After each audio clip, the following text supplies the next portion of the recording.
My name is Dennis Sproul.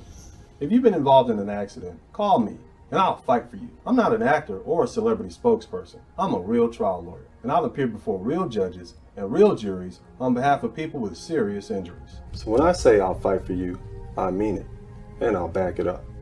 If you've been hurt in an automobile or 18-wheeler accident, contact me toll free at 866-529-2444, and I'll fight for your rights. This is a good dude, y'all. Coming in story, man, big time lawyer out here in Texas, man. He not tell a story, and y'all need to do the same. Well, my books, I started writing these books in 2011, and they're called Yeah, there we go. Rules to Live By, How to Maintain Peace of Mind and Happiness in a Conflicted World. And you can get them on Amazon, and you can download them directly off Amazon and Kindle. Just look up Dennis Sperling, which is my name, Dennis Sperling, and type in Amazon. They'll come right up. If you want a hard copy, you can email me at sperlingdennis@gmail.com. If you want a copy of the books, and I'm telling you, I give you a lot of different scenarios. There's some child support stuff in here, but it's mostly a lot of different areas which I've had to deal with in my personal life. Those of you guys who have sons who have you just met, or sons who are separated from you, if you one of those young men, and I call myself the lost son, and I actually wrote a lot of music, man. Come to find out, man, I'm related to B.B. King through my grandmother. It was her cousin. That's like my cousin. So he from Mississippi too. Yeah. Her name was Elmira King. He was B.B. King. They were cousins, and they all lived out in that area, And so come to find out, man, music is in my blood. So I end up doing 7 albums with Beans and Cornbread. They produced Slim Thug, Paul Wall. Okay. I actually have a track with Paul Wall from back in the day. It's called Grown Man Stuff. But, that's not something I want to go into. But bottom line is that creativity allows me to be who I am. But the books, you can find them on Amazon. You can do the Kindle thing. They're very interesting. They're a wonderful read. You can probably read them in 2 or 3 days, but they're great for young men who have grown up, who haven't had their fathers. It basically deals with everything that we as Black American men have had to deal with in the past 40 years.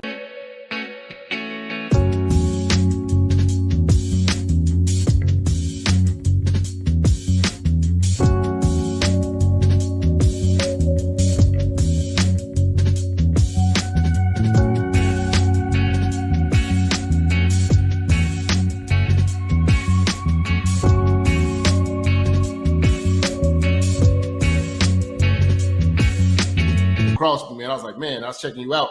I'm like, damn, this man a real deal. So yeah, definitely, man. We all got to reach back. You know what I'm saying? And we right now, like with Kev, we got Donovan, we got all these different brothers put in a network. You know what I'm saying? Everybody's using their talents to help each other get to the next level. Definitely love to bring you into the fold. Definitely. You guys are amazing. All you guys, I just love to hear my Black brothers speaking their mind. I just want to hear you all say what it is that you want to say and speak on your behalf, because I know you're a little bit younger than I am, man, but hell, since the 1980s, all I've been hearing is Black men get bashed. They ain't this, they ain't that. We've had nobody to speak up on our behalf, so we've been told just to shut up and take it, be the strong, silent type. It's not manly for you to speak up. How dare you argue with these women, blah, blah, blah, even if what they're saying is outright lies and what we know not to be true. Even in our religious, whether it's the church or the Black Muslims or any of these type of folks, it's always seemed like they rather bash the men as opposed to hold the ladies accountable. And that's unfortunate, because you've created this one-sided war, and you have one side that has no accountability for what they've done. And then now what? Look at where we are as a culture. Brother DeBell 5000 got a question. Is there any way for family court laws to change if men and real women push to change it? What's your thoughts on that? Well, I think the fact that you have more women being forced to pay child support and alimony is probably the only thing that's going to make them say we need to change these laws. Because as long as it was one-sided and it was men paying women for the past, I don't know how many years, at least since the 90s. lot a of lot years. of years, A lot of years. then there was no incentive for women to even want to change anything because that's their fallback plan. I marry a rich guy, have some kids, I divorce him, I'm good. But right. But now that women are being forced to have to ante up, I think there is some incentive for it to change. And here's another thing: a lot of those ladies who have sons who they've seen been manhandled by the child support system, they should become advocates for family law reform. I think one thing we should do is we should begin to do away with child support altogether. Like they use Black men as a catalyst to get more funding for themselves to go in a different direction. What are your thoughts on Black Lives Matter as an organization? I am not happy with Black Lives Matter as an organization. In fact, I'm absolutely disgusted by Black Lives Matter as an organization. These vultures, what they do is whenever a Black man is shot by a white cop or a white race soldier or one of these white suburban commandos, they come in to protest, and they only come in to protest if those Black men's lives fit a certain narrative. So Black Lives Matter is a very disingenuous organization.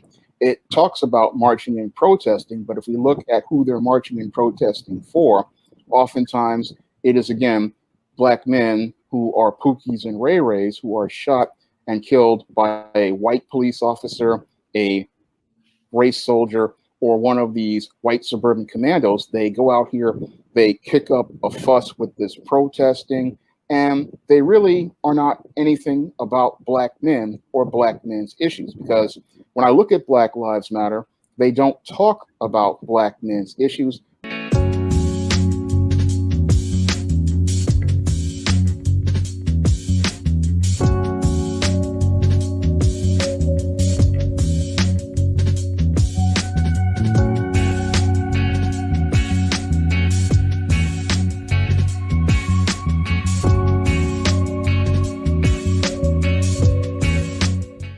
Dramatization. After a car wreck, you may have to fight with a highly trained insurance company rep whose job is to knock your damaged claim down and out. It's a bad idea to enter the ring alone against a trained boxer, and it could be a bad idea to fight against a big insurance company by yourself. When the bell rings, attorney Dennis Sperling will be there to fight for your rights. If you've been seriously injured in a car wreck, call me, attorney Dennis Sperling, at 866-529-2444. That's 866-529-2444.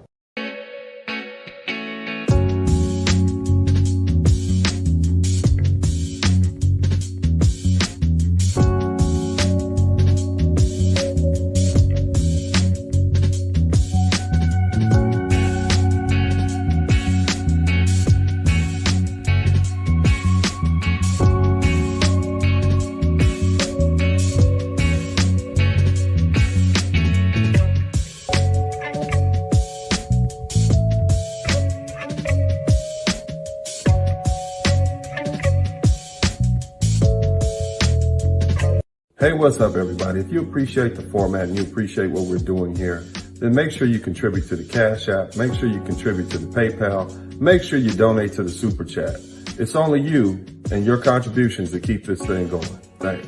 Attorney, reality show creator, and rapper Dennis Sperling. Also joining us is Sperling's good friends, Vondrick Christmas and Dion Dorsett. Welcome to the Factor Uncensored. What's up, Isaac? Now, here's the thing. I've been reading your Facebook posts for years, and this is what you've been espousing. You're saying, I need to leave this country to find a good woman. Yeah. Okay. See, first of all, no backtracking really like now. The way you no backtracking like that, man. We don't need the smoke, man. We don't need that type of smoke. Okay.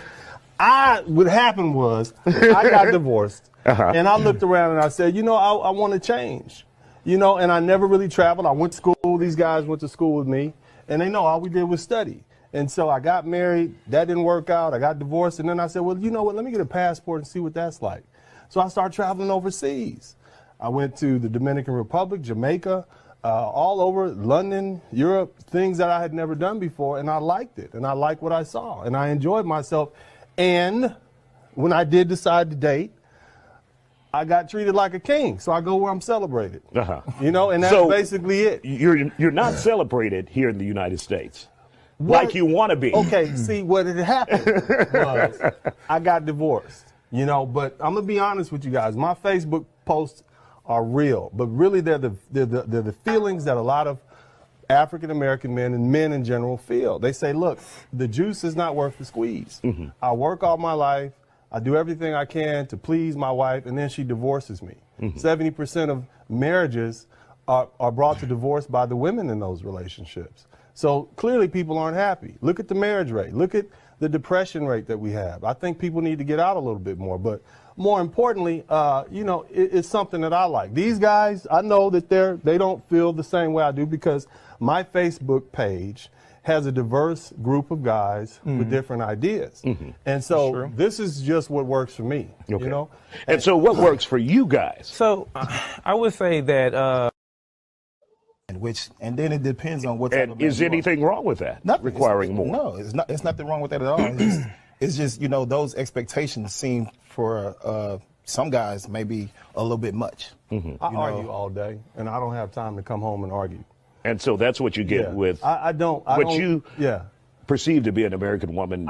I think that American women, they have so much pressure on them that it's nearly impossible for them to fulfill those traditional roles that women have fulfilled all the way up until the 50s, when industrialization and it's impossible for them to do that. So the culture and what we have going on here in the United States makes it impossible to have one of those traditional relationships. Whereas in Colombia or the Dominican Republic or Haiti, the women, they still have that culture that says, hey, I'm cooking and cleaning for my man, but hey, there's some responsibilities on the men too, because those women, they still want men that take care of business, that go to work, that pay bills. So you have you have a role you have to fill, and she has a role she has to fill. So it's not like I'm just going down there sitting up on the sofa and she's making mango every day, feeding me like I'm a king.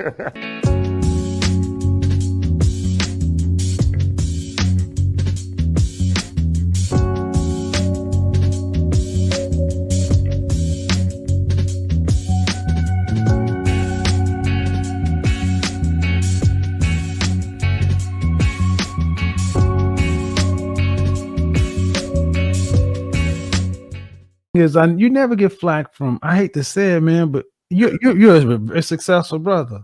Yeah. And I'm a successful man. I don't get flack from my peers.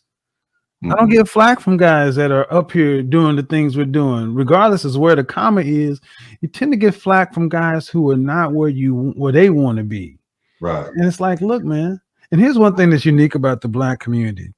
We got the barbershop experience, and that takes anywhere from the homeless dude to the D-boy to the corporate exec. We all go to the same spot, and that's one thing that's unique about us is the socioeconomic groups we mix, and we all look at each other as men. And I'm like, no, there's white men, non-Black men have long been able to do all these things, but when Black men just do what's normal and natural, we're muted. And that's what brothers are finally starting to push back and fight against, because that's crazy to think that you shouldn't have a younger woman, especially if you can pay the cost to be the boss and provide. That's the ideal situation. It is ideal situation, because she never has to go outside and work and get outside of her femininity. It seems to me, for those who say this is bad for the Black community, it would seem to me that the perfect pairing is a mature older man with resources who's proven himself, and a younger fertile woman who can come together and reproduce children in a safe family environment. I believe in marriage. I don't like the family laws that are set up but I do believe in marriage. I think men are better in marriage when they have loving women who care for them, who are reciprocate, who are feminine, and who are there to help them be the best men they can be. I believe in marriage. I just don't like the way the system is set up. Now, there are some things you can do to mitigate that: prenuptial agreements, postnuptial agreements, have an understanding, put some money in trust account. So you can eliminate the financial incentive in getting a divorce, and there you are. Now you got a person in front of you. But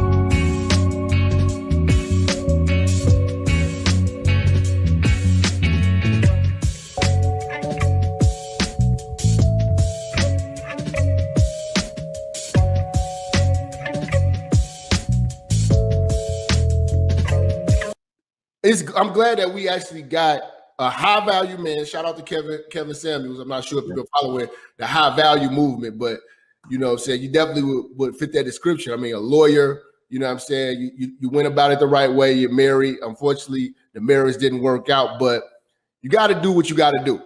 Yeah. And what you have to do is co-parent. And we hear the women all the time tell us stories about how I'm such a good, we co-parent good. It's always the women talking about it. You know what I'm saying? But you as a black man, high value black man, it's very important that you get a perspective and give the brothers the right advice as far as co-parenting. And it seems like that's been the bulk of your work, you know what I'm saying, outside of the law. You know, you've been really pushing for co-parenting and just showing the dynamics of it and how it should work and how it can work in harmony. Because again, you don't have no ill will against your wife. You know what I'm saying? I'm not saying it on your show. You know what I'm saying? So you ain't cooking her. So I mean, it seems like everything, you know, you got everything copacetic. So talk to the brothers who may be going through a divorce. Well, who may be in a situation where, look, man, I had a kid with this woman and I got all these things going, but I'm trying to make sure I keep harmony for the sake of the kids, because that's who it's about. Well, let me say this, brother. I got divorced for a reason. Okay. And I, in the wake of that divorce, 5 years thereafter, I got myself what's called a baby mama. I don't know if you've heard of that, but life got real. I've heard of that. Have we heard of that, church? Yeah, it got complicated after that happened because the children were born under two separate circumstances. So I can pull from both of these, you know, to kind of explain, you know, what happened. Now, I would suggest that you never get a baby mama if you can avoid one, but it happened to me. But basically I think my point is you can't co-parent with everyone, period. If you weren't married to that woman, if you were married to a woman, hopefully you guys came to an accord at some point and you can use that as a foundation to begin to co-parent and do what's in the best interest of the child. Now, if you had one night where you turned up at the club and you just randomly met some woman and you have nothing in common with her and you don't know much about her and you guys have two different set of principles and understanding about how life should be and how children should raise, it's going to be very difficult for you to co-parent with that person. So is that the case with the baby mama? Probably so. Hi, my name is Dennis Sperling. I'm not a lawyer, but my daddy is. Yeah, if you've been hurt in a car accident, call my daddy. No need to scream and yell like a little kid. Yeah, no, my daddy will fight for your rights. Yeah, fight for your rights. If you've been involved in a car accident, call my daddy, returning Dennis Sperling. Hello, I'm attorney Dennis Sperling. If you've been injured in a car wreck, call me at 713-229-0770. Call my daddy. Hey, what's up, everybody? If you appreciate the format and you appreciate what we're doing here, then make sure you contribute to the Cash App, make sure you contribute to the PayPal, make sure you donate to the Super Chat. It's only you and your contributions that keep this thing going. Thanks. Understanding about life. I know what it is to be with a woman and how you have to treat a woman and how you have to pick and select a woman. And you do a great job at explaining to these young men what they don't want and what they should be looking after. I didn't have somebody like you when I was a young man. You see, yeah. Do you believe in marriage, and would you get married again? I would definitely get married again. It would definitely be a different kind of woman. It would definitely be a woman not from the toxic culture that I was raised in. Okay. And so it's not a race thing, it's a culture thing. Okay. Let me say that again for the people in the back. It's not a race thing, it's a culture thing. I typically have only dated Black women, Black American women. I tried to date the Jamaican lady who ended up being my child's mother, but she was Black American in her culture because she was raised in the United States. Now, I'm not saying that there aren't good women out there, but what I'm saying is you're looking at a toxic culture that does not put the family first. They put the me first. They put the get the bag first. And so it's impossible to have a union with somebody like that.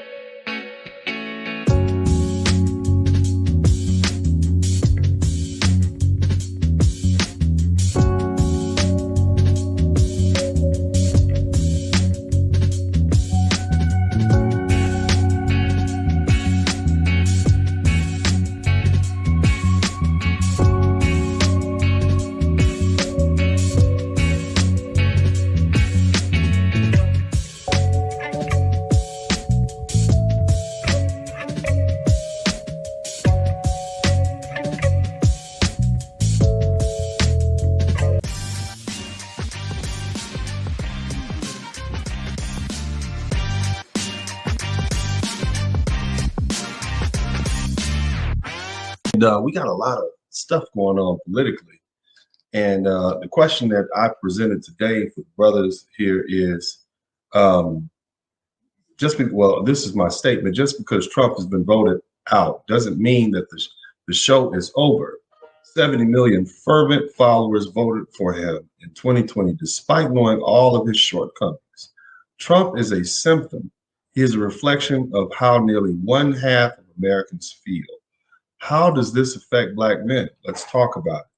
And as the opening statement, it was 2021 and beyond, 70 million Trump voters aren't going anywhere. Look, unless you've been living under a rock, you know that 5 people have been shot and killed in Washington, D.C.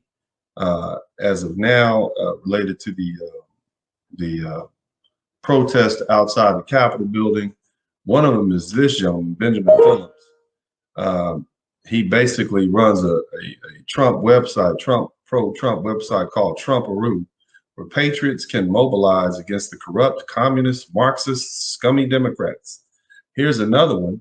We just learned avid Trump supporter Kevin Greeson, who regularly posted online about getting his guns and taking the country back, was one of the 4 people who died in the siege. It was 5 people who died in the siege of the Capitol. Post from Greeson wishing bad things to happen to Nancy Pelosi and identifying with the Proud Boys were found as well. So here's what I'm saying, fellas. You know, these guys, these people are not going anywhere. And just explain to them generally. Well, the context of that video was me making a commentary on how people are not really looking objectively at your Donald Trump. And because they're not looking at him objectively, they are approaching him from a position, as I see it, of obsession. Because when I look at the way the Congress has been acting, I look at the way the Senate has been acting, I look at the way people on the street have been acting, and it's like they're not thinking critically or objectively about anything Donald Trump is about. They're coming at it from this position of this extreme emotion. And because they're coming from this extreme emotion, they only think from this perspective of obsessively about Donald Trump. It's all about either you're extremely for Trump or you're extremely against Trump. And these people who are obsessed with Donald Trump, they aren't really thinking about the harm they're doing to the American people. I will scream and I will holler. Then I'll scream and holler some more, saying absolutely nothing. You have a choice in legal representation. And in making that choice, do you want an attorney with a made-for-TV nickname to represent you in your serious car wreck claim? I will growl, kick, and scream. My name is Dennis Sperling. If you've been involved in a motor vehicle accident, contact me toll-free at 866-529-2444. The choice is yours.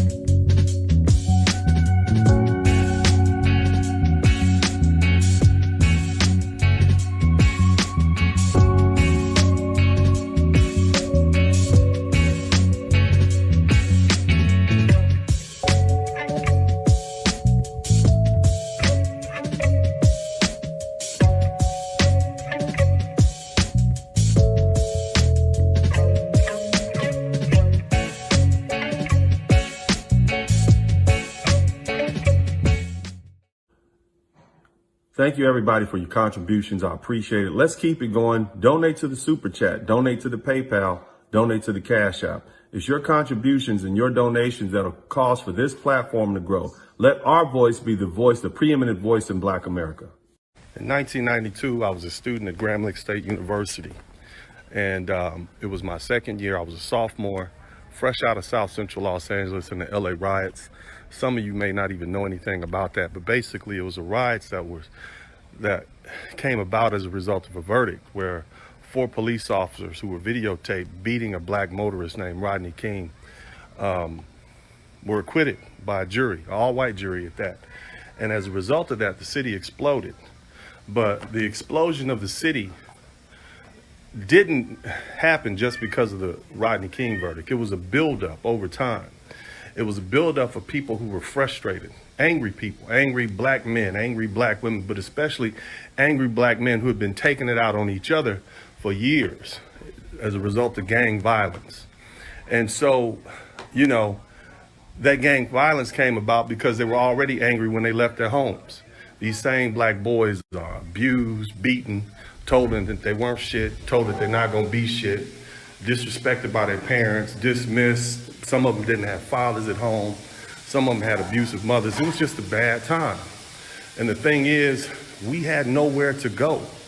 You see what I'm saying? So by the time I got to Grambling State University for that first year, and I recognized like, wow, this is a place of peace, you know? I'm treated well here. I'm respected here. There's something for me to do productive here, you know, and that I'm attending school and I feel good about myself. And so, and eating good on top of that. And then, you know, I'm not getting harassed by the police. I'm not worrying about police helicopters flying over at night. I'm at peace. You see what I'm saying? So in a situation like that, I was able to let my guard down. You know, and I realized, you know, the world, the sum total of the world that I lived in wasn't this angry place. South Central wasn't an angry household that I came from. And see, I'm not unlike many other black men. Matter of fact, I'm just like most of you black men who grew up in the United States. So here it is. It's my sophomore year at Grambling State University. And I'm walking through the campus. We just got back. And I see a young brother looking at me with that mean mug. And I don't know this young man. I don't know him from Adam. You see what I'm saying? But me being naive and understanding where he coming from and recognizing that I know what's his problem, I walked up to him and said, hey, bro, you don't have to look at me like that. But I guess the mannerisms that I came at him with, the way in which I approached him, he took it as a threat. He took it as me disrespecting him or me challenging him. And so because of that, he responded in an aggressive nature, the same aggressive nature that most black men would respond in when you're angry. You see what I'm saying? We've been trained to be savages. The environment that we grew up in made us savages. It's made us angry. You see, and because we haven't had anybody to talk to discuss this anger with, we take it out on each other. We don't take it out on women, and sometimes we do, but for the most part, the recipient of your black rage as a black man is gonna be another black man. So, as you could expect, the next thing that happened was he hit me. And when he hit me, I didn't hit him back. It wasn't even in my thoughts to hit him back. Instead of hitting him back, the only thing in my mind was to destroy this black man. So instead of hitting him back, I grabbed him by his throat. I picked him up off the ground. I slammed him to the ground. And I began to choke the life out of this black man. Now, some of you all might think, that's crazy. And you might be headed in the right direction, but the truth is, it's just rage. I was enraged. And the rage is always right there, and that's the same way that many of you black men feel. Now, thank God, about 6 police officers came to get me off of him. But I promise you, it wasn't easy. And I say that, and I'm gonna tell you how hell-bent I was on killing him by telling you this. While I had this man on the ground, this young brother, probably no more than 18 to 19, we the same age. His friend was kicking me in my head. Bam, bam, he must have kicked me half a dozen times. I didn't move. I was like a pit bull locked on a piece of meat. When you get that level of anger and that level of rage and you only 19, that lets you know that you got some issues to deal with. See, that's a whole nother level of rage. I'm not concerned about hitting him back or him hitting me. I am venting. I am letting out all my anger and rage on this black man. I nearly blacked out, is what I'm telling you. And so as his friend is kicking me, it felt nothing more. It felt like baby taps. And it wasn't until those, 3, 4, 5, 6 police officers came and rushed me and snatched me up off of him and forcibly removed my hands from this boy's neck. Right before I had the thought, I'm gonna start bashing his head into the concrete to end this thing quicker. right then is when they came and snatched me up off of that young man. So that's what type of rage, that's the depth of the rage. I understand it very well. I understand what you young boys are going through. And I recognize that unless I or the other brothers who know begin to help you try to get that rage out or dissipate that rage, then you're eventually gonna take it out on me, or you're gonna take it out on one of my sons. Now, it was around 2016 I decided to start this page. And I started this page because I was sitting on my porch over in Puerto Plata, Dominican Republic, with my beautiful girlfriend at the time, cooking some kind of Dominican food. And I was just happy. I was happy and content for the first time in my life. I had a good woman, was nice, kind, greeted me with a smile, treated me special. I was eating good, living good, feeling good, and I was guilty. I felt guilty. I felt bad because I'm thinking about all of my black brothers in the United States who are still angry and who are still frustrated. And so I felt guilty because I know what you're going through. And then on top of that, even though I've made it, I'm thinking about my 3 black sons who have to interact with you brothers. And so I'm wondering, what's gonna happen when I'm gone? What happens if we don't do something about this anger and rage that these young brothers are dealing with? One of them is gonna vent and take that out on my son. Somebody's gonna snap. And then somebody's gonna be forced to or be put in a situation where they gotta do something extreme, or they're gonna use it as an opportunity to let off. And even though I only had my hands at the time, maybe next time somebody else will have a bat or a knife or a gun, and they're gonna let off. So unless I begin to try to do something to help my brothers understand that they have alternatives to the BS and crap that they have to deal with in the United States, it's gonna be an explosion. And that explosion is gonna destroy the hearts, minds, and bodies, futures of other black men that look like me and my sons.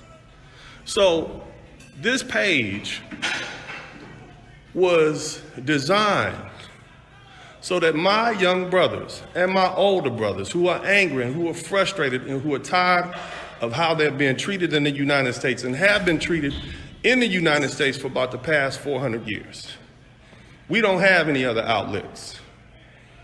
Any space that we would have has been overtaken by black women who take over our pool halls. They take over our barbershops. We don't have any space for our own. They take over the time that we used to spend watching ball games. They're at the back, they're everywhere. So we have to monitor our speech, so we never really get a chance to speak to other brothers who are similarly situated.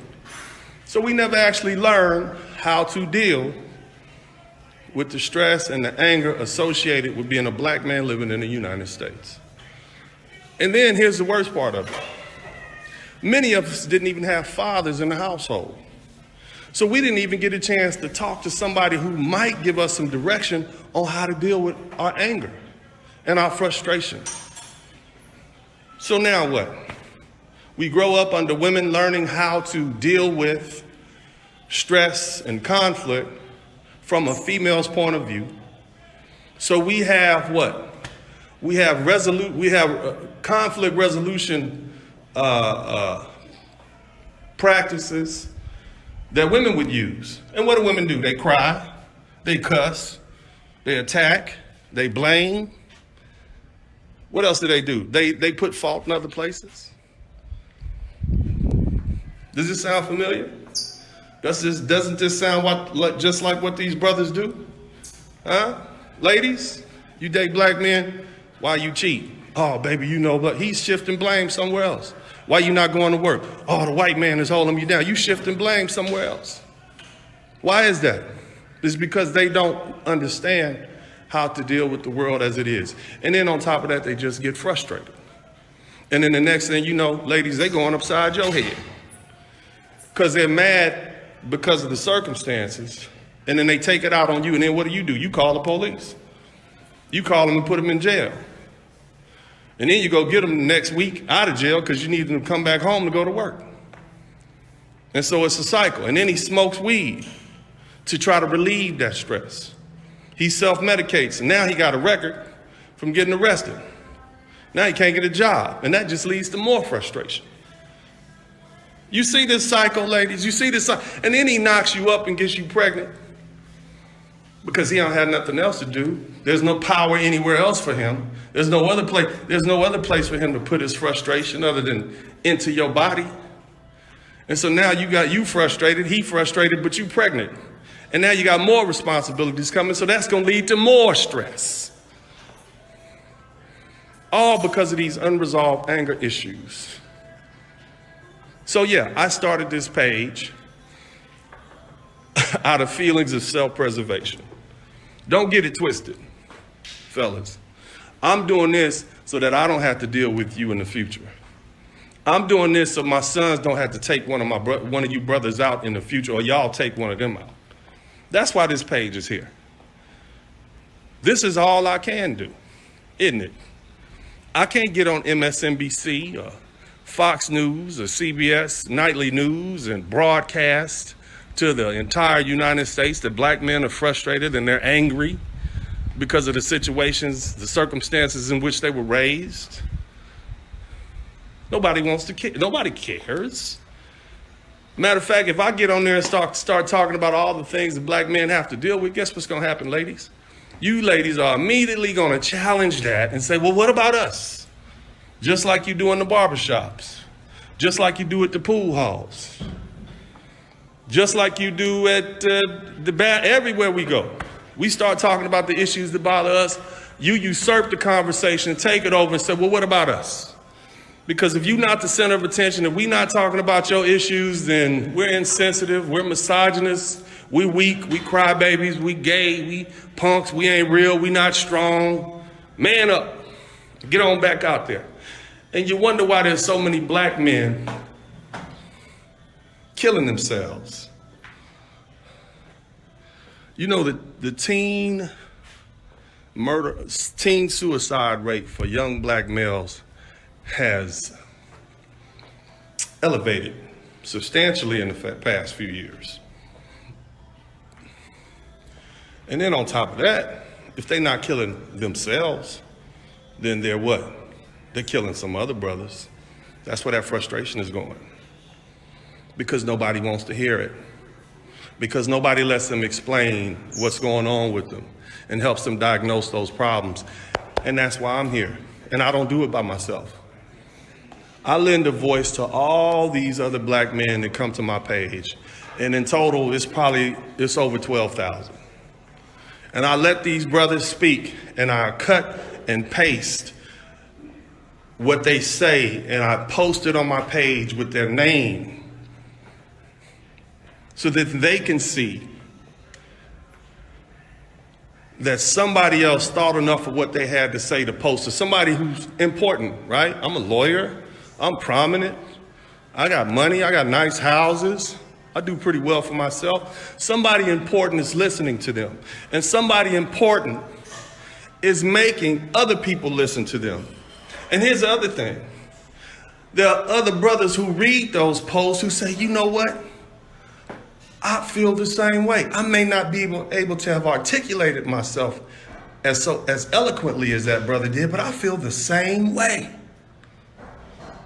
And so what that does is it gives them a certain level of relief, because it makes them realize that they're not alone. It makes them realize that they're not crazy. It makes them realize that their anger and their frustration is justified because there are other people out there, other men out there who feel the same way. So that's the importance of this page. So when you ladies come on this page and you start doing stuff like reporting me to Facebook for things that I'm saying, reporting me to Facebook, saying what I'm saying is out of line, then all you doing is destroying what we're trying to do here. And in doing that, you stifling this outlet that we have developed that is beginning to being known across social media spaces. and you're in effect bottling up this volcano. You're putting this dynamite back in its box. And at some point, somebody's going to come along and it's going to erupt, and then it's going to explode, and it's going to destroy them and the people around it. And it could be you. See, you could be the one to get in a relationship with one of these young brothers. And you push him. You say something that his mama said once that triggered him, and then he go off upside your head. And then you send your brothers over there and he shoot all of them. And himself. So now what? All because you didn't want these brothers to begin to speak. You're going to have to learn here. You're going to have to listen to their words here. I'm going to block you like my name is Manute Bowl in order to allow these brothers to speak, because self-preservation is where I'm at. And the preservation of my own sons, my own black sons, who are going to be forced to deal with you, and forced to deal with them. So that's where I'm at. So you guys wonder why I do this? It's because of that reason. I tried doing TV shows. That was too expensive. Google it, co-parenting with the Sperlings. I tried to give our brothers a voice. That just was too expensive. And the truth is, I did it with my own money. I didn't have a whole bunch of people. I did 2 seasons. Nobody came along to help me. I didn't do any crowdfunding. I did it by myself. There are people that can verify that. I'm the executive producer. Cost me hundreds of thousands, literally $200,000 to put that show on. I did my best. So now here I am, trying to give black men a voice, specifically black American men. And the reason I'm trying to give black American men a voice, because we don't have a tribe or country or nation that understands our particular culture, our particular set of needs. So what I do is I allow this space to be used by my black brothers to speak, and to speak freely without fear of being chastised. And I think we've been successful. But again, if you attempt to bottle this up, at some point it's going to explode, and you may be the person who received that blow. So moving forward, and I think the fellas will agree, for the most part, this has been very helpful. I have great patronage. I have brothers coming in all the time from all across the world, all across the nation, every city in America represented. I put it out there open. I don't hide it. I'm not hiding them on YouTube or on Facebook in some special group. I don't do that. And the reason I don't do that is because I want everybody to see. See, I also want you black women who are dealing with black men, either they be your sons or your fathers or your uncles or your husbands. I want you to understand where they're coming from, so that you could better understand where they're coming from. So if you would just silence yourselves and observe the conversations, I promise you could learn something that could help save the black men that you love. But as long as you want to override the conversation and put your needs first and usurp these brothers' ability to be able to speak freely, as long as you want to shame or guilt them into being silent, you're not helping. Matter of fact, you're hurting them, and it's going to come around and hurt you. So that's why I do this page. And I promise you, I know what to you young brothers, man, I know what you're going through. I know you're angry. And the truth is, man, once that anger gets ingrained in your DNA, you can never get away from it.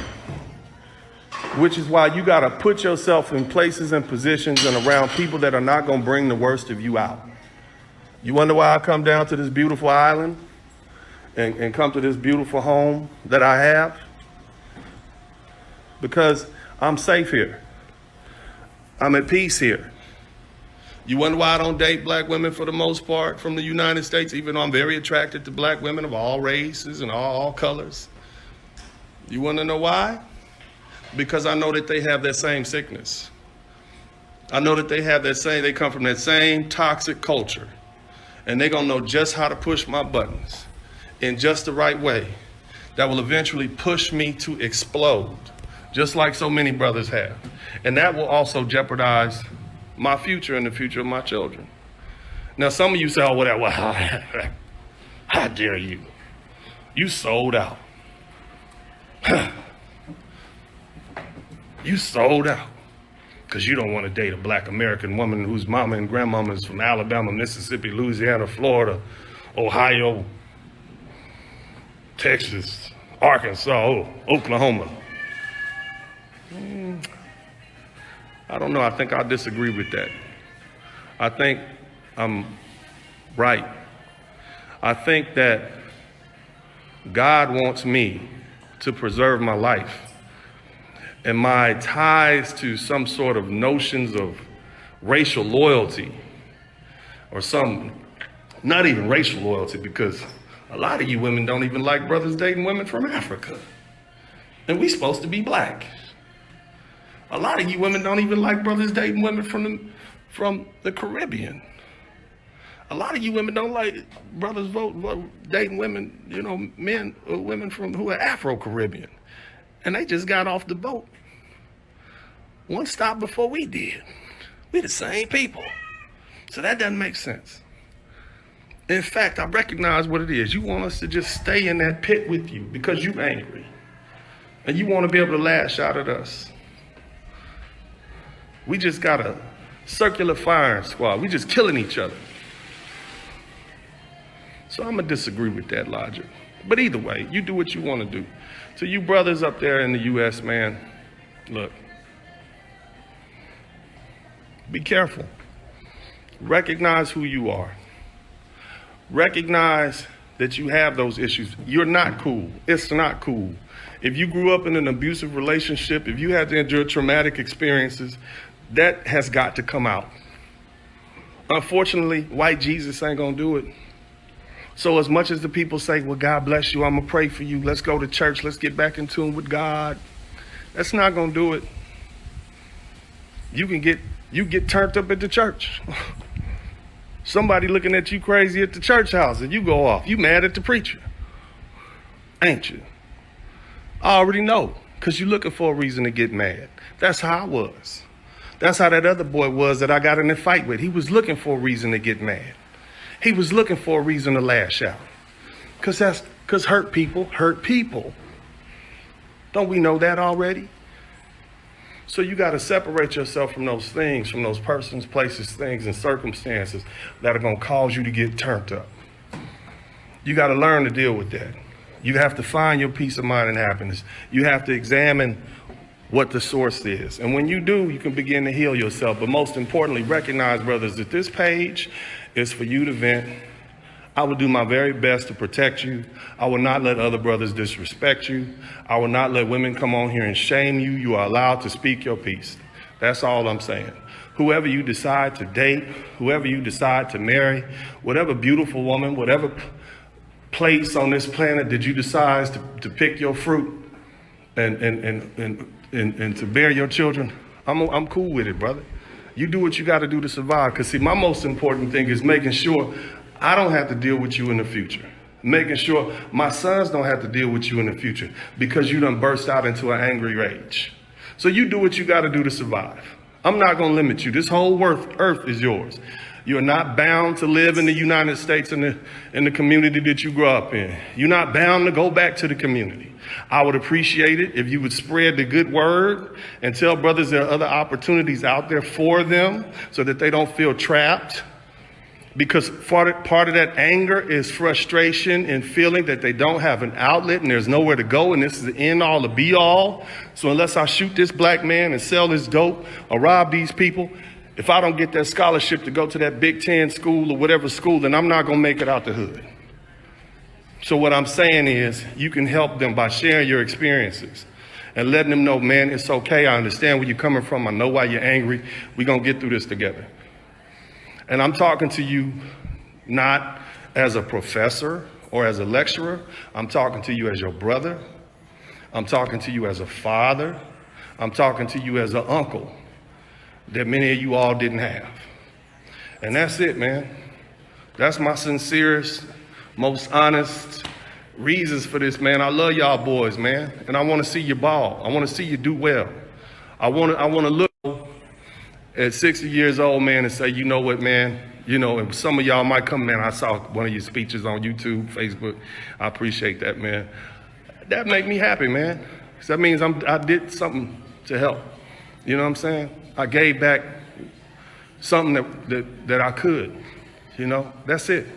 So anyway, man, I'm gonna enjoy my New Year's, man. God bless y'all, man. Y'all have a wonderful New Year's. Stay prayed up, stay safe, you know, find peace of mind and happiness, man. This is Dennis, man. I'm raw, unfiltered, and I'm out. The only time black men are allowed to speak is when it benefits others. So, hey, this is your opportunity to speak. I want to hear from you. And if you want to make this voice louder and clearer, then what you need to do is contribute to the Cash App, the PayPal, and the Super Chat. I appreciate you.